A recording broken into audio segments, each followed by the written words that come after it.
हमारे बैलून में इतनी पावर आ गई कि उसने ग्लास को उठा लिया। देखो गिर नहीं रहा। अभी भी इन दोनों को भी ये आसानी से उठा पा रही है। मेरे हाथ में काफी ज्यादा जो प्रेशर है वो मुझे फील हो रहा है, लेकिन जो तो आज हम एटमॉस्फेरिक प्रेशर को कुछ सिंपल एक्सपेरिमेंट्स की हेल्प से समझने की कोशिश करेंगे।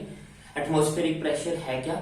हमारा जो एटमॉस्फेयर है उसमें जो हवा प्रेजेंट है वो हर बॉडी के ऊपर कुछ ना कुछ जो अपना प्रेशर है, अपना कुछ ना कुछ फोर्स जो है वो हमेशा डालती रहती है। उसी फोर्स को हम बोलते हैं एटमॉस्फेरिक प्रेशर। एटमॉस्फेयर में प्रेजेंट जो एयर है वो हमारे ऊपर जो प्रेशर डालती है उसको हम बोलते हैं एटमॉस्फेरिक प्रेशर। तो आज हम कुछ सिंपल एक्सपेरिमेंट्स की हेल्प से इसको समझेंगे। तो मेरे पास कुछ सिंपल चीजें हैं। एक कांच का गिलास है, एक कैंडल है और एक मेरे पास ट्रे है, एक कागज है। सबसे पहले हम क्या करेंगे, इस कागज के टुकड़े को गीला करेंगे। इसको गीला कर लेते हैं कागज के टुकड़े को अच्छे से।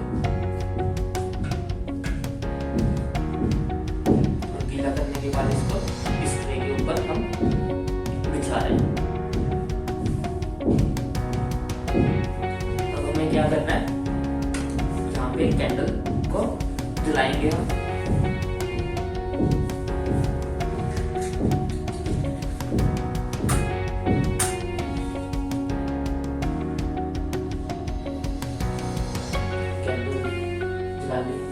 अब क्या करना है हमको, इस कैंडल के ऊपर हम इस गिलास को रखेंगे।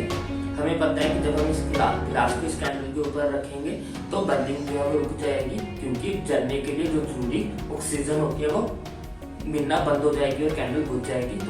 तो हम जैसे इसके ऊपर इस गिलास को रखेंगे ये कैंडल जो है वो जलना बंद कर देगी, क्योंकि हमें पता है कि जो बर्निंग प्रोसेस है उसके लिए हमें ऑक्सीजन की रिक्वायरमेंट होती है। जैसे ऑक्सीजन मिलना बंद होगी ये कैंडल अपने आप जो है वो बुझ जाएगी। देखो कैंडल जो है वो जलना बंद करगी। इससे हमें ये पता चलता है कि बर्निंग प्रोसेस के लिए ऑक्सीजन जो है वो रिक्वायर्ड होती है। जैसे ग्लास के अंदर की ऑक्सीजन खत्म हुई ये कैंडल जो है वो अपने आप बुझ गई है। अब हम क्या करेंगे, इसको ग्लास को उठाने की कोशिश करते हैं। देखिए आपकी ट्रे भी ग्लास के साथ आ गई है। इसका रीजन क्या है, ये कैसे हुआ पॉसिबल? जो ग्लास के अंदर एयर थी, जब हमने इसको उल्टा किया था तो ग्लास के अंदर कुछ ना कुछ एयर प्रेजेंट होगी और कैंडल जब बर्न कर रही थी तो उसने क्या किया, उस एयर के अंदर जितनी भी ऑक्सीजन थी उसको बर्निंग के लिए यूज कर लिया। अब क्या हुआ, इस ग्लास के अंदर एयर का अमाउंट कुछ ना कुछ कम हो गया होगा, क्योंकि वो यूज हो गया कैंडल को बर्न करने के लिए। जब इसमें एयर कम होगी तो मीन्स का इसका एयर प्रेशर भी कम हो गया। जो इसके अंदर की गर्म हवा थी, इस गिलास के अंदर जो भी हवा थी वो गर्म हो गई होगी इस कैंडल के बर्निंग के कारण। फिर उस गर्म हवा ने धीरे धीरे ठंडा होना शुरू किया होगा। आसपास की सराउंडिंग के कारण वो हवा ठंडी होनी शुरू की। हमें पता है कि जब कोई भी चीज ठंडी होती है तो वो सिकुड़ जाती है, तो उसके अंदर की जो हवा थी वो सिकुड़ गई। सिकुड़ने के कारण जो इस पेपर पे हमने पानी डाला था उस पानी को वो हवा अपनी तरफ खींचने लगी, जिसके कारण ये पूरी ट्रे जो है इसके साथ स्टिक हो गई। आप सिंपल शब्दों में ये कह सकते हो कि जब कैंडल बर्न कर रही थी तो उस बर्निंग के कारण इसके अंदर हवा जो है वो कम होगी। इसके अंदर हवा कम होगी तो मीन्स कि इसके अंदर का जो प्रेशर है वो भी कम हो गया होगा। लेकिन बाहर जो हवा है वो तो सेम अमाउंट में है, सराउंडिंग में वो सेम अमाउंट में है, जिसके कारण बाहर का प्रेशर जो है वो उतना का उतना ही है, लेकिन अंदर का प्रेशर कम हो गया। अब हम ये कह सकते हैं कि जो बाहर का प्रेशर है वो अंदर के कंपैरिजन में ज्यादा है। बाहर जो सराउंडिंग में प्रेशर है वो प्रेशर अंदर गिलास के जो प्रेशर है उससे ज्यादा है, जिसके कारण ये प्रेशर जो है वो इसको बाहर का जो प्रेशर है, सराउंडिंग का जो प्रेशर है इसको अंदर की तरफ धकेल रहा है, जिसके कारण ये दोनों आपस में चिपक गए हैं। देखो ये गिरेगा नहीं, मैं जितना मर्जी खिलाऊं इसको ये गिर नहीं रहा। अब हम इसमें वेट उठा के देखते हैं, इससे आपको पता लगेगा कि ये काफी मुश्किल से अब हटेगा। हमारे जो सक्शन पंप होते हैं, जो आपने सक्शन वाले हुक वगैरह देखे हैं, वो इसी प्रिंसिपल पे वर्क करते हैं। देखो ये गिरेगी नहीं ट्रे, आप इस पे वेट भी रखो फिर भी ये नहीं गिर रही। अब हम इस पे थोड़ा और वेट डालने की कोशिश करते हैं, देखते हैं कि गिरेगी कि नहीं गिरेगी। ये मेरे पास डेक पड़ा है, प्लेइंग कार्ड्स के 2 डेक है, तो इसको रखते हैं, देखते हैं कि ये गिरती है कि नहीं गिरती। देखिए ये अभी भी नहीं गिर रही है, अभी भी इन दोनों को भी ये आसानी से उठा पा रही है। मेरे हाथ पे काफी ज्यादा जो प्रेशर है वो मुझे फील हो रहा है, लेकिन जो ट्रे है वो अलग नहीं हो रही। उसका कारण है कि अंदर जो है वो काफी लो प्रेशर क्रिएट हो गया। उस लो प्रेशर के कारण बाहर की जो हवा है उसको ऊपर की तरफ धकेल रही है, उसको अलग नहीं होने दे रही। इसी कारण जो है ये एक दूसरे के साथ चिपक गए हैं।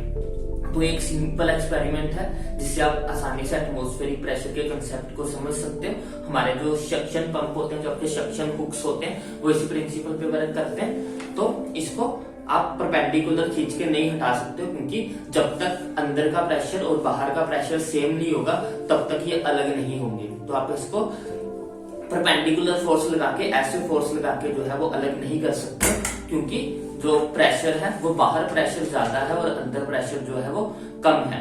अब हमें इसको हटाने के लिए इसके अंदर जो है वो हमें प्रेशर क्रिएट करना पड़ेगा, जिसके लिए इसको साइड से उठाएंगे हम।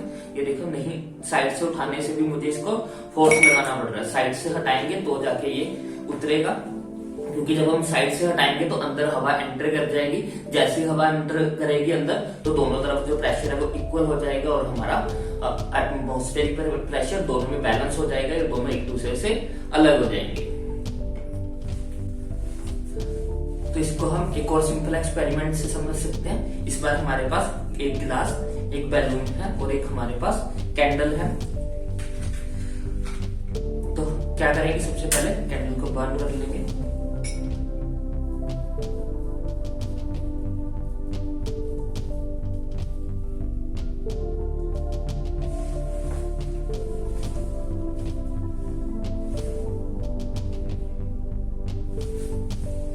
अब हम इस कैंडल को इस गिलास के अंदर रखेंगे।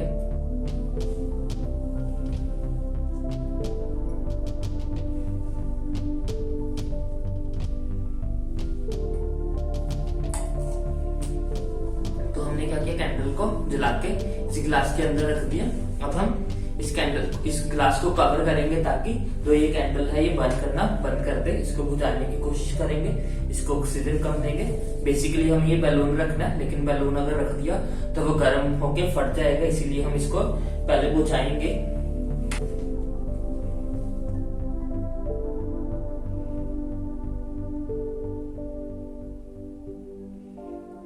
तो जैसी कैंडल बुझ जाएगी हम इसके ऊपर बैलून रख देंगे। अब देखना, पहले जो बैलून है, अगर आप नॉर्मली बैलून को गिलास पे रख के देखो तो वो बैलून जो है वो गिलास के साथ स्टिक नहीं होता, वो उसको उठा नहीं पाता। लेकिन अब जो है वो बैलून उसके साथ स्टिक हो जाएगा, वो आसानी से गिलास को उठा पाएगा। देखिए, हमारे बैलून में इतनी पावर आ गई कि उसने गिलास को उठा लिया। देखो, गिर नहीं रहा। अगर ये गिर गया तो मेरे मार पड़ेगी। देखो, बैलून के साथ वो अच्छे से चिपक गया, वो नहीं हिल रहा। सिर्फ फिर से वही चीज हुई है कि जब इसके अंदर कैंडल जल रही थी तो उसने क्या किया, इसके गिलास के अंदर जितनी भी एयर थी उसको बर्निंग में यूज कर लिया, ऑक्सीजन को बर्निंग में यूज कर लिया, जिसके कारण अंदर कम प्रेशर हो गया। अंदर एयर कम हो गई है, प्रेशर कम हो गया, लेकिन बाहर की एयर सेम अमाउंट में है, वो उतना ही प्रेशर डाल रही है जितना नॉर्मल केसेस में डालती है। तो अब ये गिलास को ऊपर की तरफ प्रेशर डाल रही है, जिसके कारण ये गिलास जो है बैलून के साथ चिपक गया, ये अलग नहीं हो पा रहा। तो इन एग्जांपल्स की हेल्प से हम एटमॉस्फेरिक प्रेशर को आसानी से समझ सकते हैं। हमारी हर बॉडी पे एटमॉस्फेरिक प्रेशर लगता ही लगता है, हमें फील इसलिए नहीं होता क्योंकि वो हमेशा इक्वल अमाउंट में रहता है। देखिए, नहीं गिरेगा।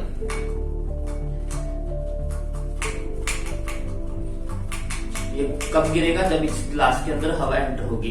अगर यहाँ कहीं से हम अंदर से हवा एंटर करवा दे, गिलास में हवा एंटर करवा दे, तो ये इससे अलग हो जाएगा, नहीं तो अदरवाइज ये इससे अलग नहीं होगा।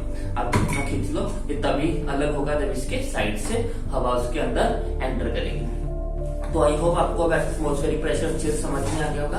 अगर आपको ये वीडियो पसंद आई हो तो प्लीज इसे लाइक करें, शेयर करें और चैनल को सब्सक्राइब करें। Thanks for watching, bye bye, take care.